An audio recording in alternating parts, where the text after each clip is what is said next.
इंसान के पास जो होता है उसे उसकी कद्र नहीं होती है। इस मन को हमेशा दूर के ढोल ही सुहावने लगते हैं।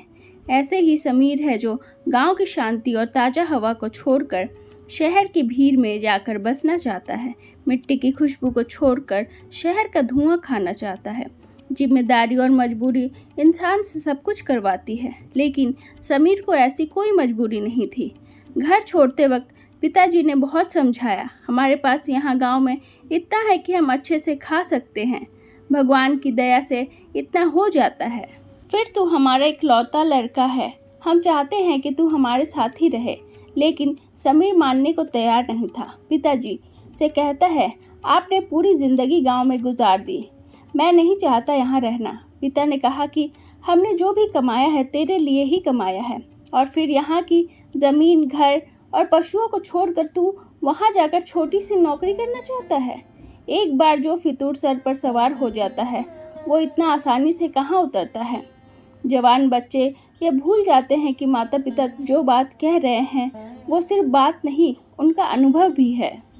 समीर नहीं माना, कहा कि अब पहले जैसा जमाना नहीं रहा। आप लोग इतना क्यों सोच रहे हो? मोबाइल है और वीडियो कॉल भी है, रोज़ मैं आपको दूर बैठा दिखाई दूंगा। समीर नहीं माना और शहर जाकर एक छोटी सी प्राइवेट नौकरी करने लगा। 8 से 10 घंटे की नौकरी से उसे कुल 15,000 मिलते थे। माता पिता को कहा कि वो नौकरी करने लगा है। पिताजी ने फिर समझाया, बेटा हमें तेरी याद आती है, घर आ जा। समीर नहीं माना, वो शहर की ज़िंदगी जीना चाहता था। समीर की माँ भी परेशान थी, लेकिन उसके पिता ने उन्हें समझाया कि कर लेने दो उसे, अपने मन की, कुछ दिन में वापस आ जाएगा। आखिर कब तक वो हमारे अनुभव से चलेगा, उसे भी अपना अनुभव तैयार करने दो। घर में जहाँ अपनी मर्जी से काम किया करता था, वहीं यहाँ उसे किसी की सुनना पड़ता है। 2 महीने उसने कोशिश की, लेकिन फिर समीर को अब काम का कुछ ज़्यादा लोड रहने लगा। प्राइवेट नौकरी में समय का कोई ठिकाना नहीं रहता। घर पर बात करना धीरे धीरे कम होने लगा। करीब 4 दिन बाद जब उसने अपने घर का फ़ोन उठाया तो उसके पिता ने बोला, बेटा ऐसा क्या काम करना कि फ़ोन पर बात करने का भी समय ना मिले। पिताजी बोले, बेटा तेरी माँ का पैर टूट गया 3 दिन पहले। समीर ने पूछा कि माँ अब ठीक है? पिताजी बोले, प्लास्टर चढ़ा है। समीर ने कहा, पापा आप वीडियो कॉल से बात करवा देना, अभी मुझे छुट्टी नहीं मिल सकती। गांव में ठीक से नेटवर्क ना होने के कारण वीडियो कभी रुकती है, कभी दिखाई देती है, इसलिए अधिकतर वो सिर्फ बात किया करते थे। लेकिन आज माँ के पैर टूटा था। माँ ने फ़ोन पर बेटे से बात कर ली, बोली मैं ठीक हूँ, और हर माँ की तरह तू कुछ खाना नहीं खाता क्या? देख तेरा मुंह कैसे निकल गया है। कुछ दिन मैं वहाँ आ जाऊँ क्या? समीर अपने दोस्तों के साथ एक छोटे से कमरे में रहता था। किराया ज़्यादा और जगह कम, इसलिए माँ को हमेशा मना करता था। जो गांव की ताज़ा हवा के आदी हो, उन्हें शहर कहाँ भाएगा। माँ से बात करने के 3 दिन बाद ही समीर की तबीयत खराब हो गई।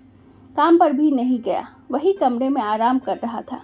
कई बार घर से फ़ोन आने पर उसने उठाया, तब उसकी माँ आवाज़ से ही समझ गई। बोली, बेटा बीमार है क्या? बोला, हाँ माँ, थोड़ा बुखार है। माँ ने फिर कहा, बेटा घर आ जा, थोड़े दिन आराम करके वापस चले जाना। समीर ने फिर आनाकानी की। अगले दिन समीर अपने कमरे में सोया था, तब दरवाजे के खटखटाने की आवाज़ होने पर दरवाज़ा खोलता है। दरवाजे पर उसकी मम्मी और पापा थे। समीर की माँ का प्लास्टर अभी भी था, सहारे के साथ चल रही थी। समीर को विश्वास नहीं हुआ कि ऐसी हालत और दर्द में उसकी माँ यहाँ आ जाएगी। माँ तुम ऐसी कैसे यहाँ पहुँच गई? वीडियो कॉल पे बात हुई थी ना? बेटी की बात खत्म होने से पहले ही माँ ने कहा, आग लगे तेरे फ़ोन को, अच्छा नहीं दिखाई दे रहा था उसमें, तो कितना दुबला हो गया है। समीर ने अपनी आंखों से आंसुओं को बड़ी मुश्किल से रोका, क्योंकि उसे पता था कि उसके एक आंसू निकलने पर उसकी माँ के न जाने कितने निकलेंगे। माँ बोली, बेटा तू नहीं आ सकता होगा, हम तो आ सकते हैं, हमें किसी से पूछने की कोई ज़रूरत नहीं। माँ बाप का दिल तू तब समझे पाएगा जब तेरी कोई औलाद होगी। समीर के पिता बोले, बेटा मैं तुझ पर ज़्यादा दबाव नहीं डाल सकता वापस ले जाने के लिए। मुझे लगा कि शायद इससे भी तू कुछ अनुभव होगा, लेकिन अभी भी परेशान मत होना। हमेशा सब कुछ अपने माता पिता से ज़रूर बताना और जब भी तेरा दिल करे वापस आ जाना। आखिर में समीर ने इन सब से यह सीखा कि कितना खुशकिस्मत है कि उसके पास ऐसे माता पिता हैं, सबका साथ है। उसे कोई मजबूरी नहीं किसी काम करने की, वो जब चाहे वापस घर जा सकता है। अब वो अपने माता पिता के साथ ज़्यादा स्नेह से रहता है और अपने गांव चला जाता है।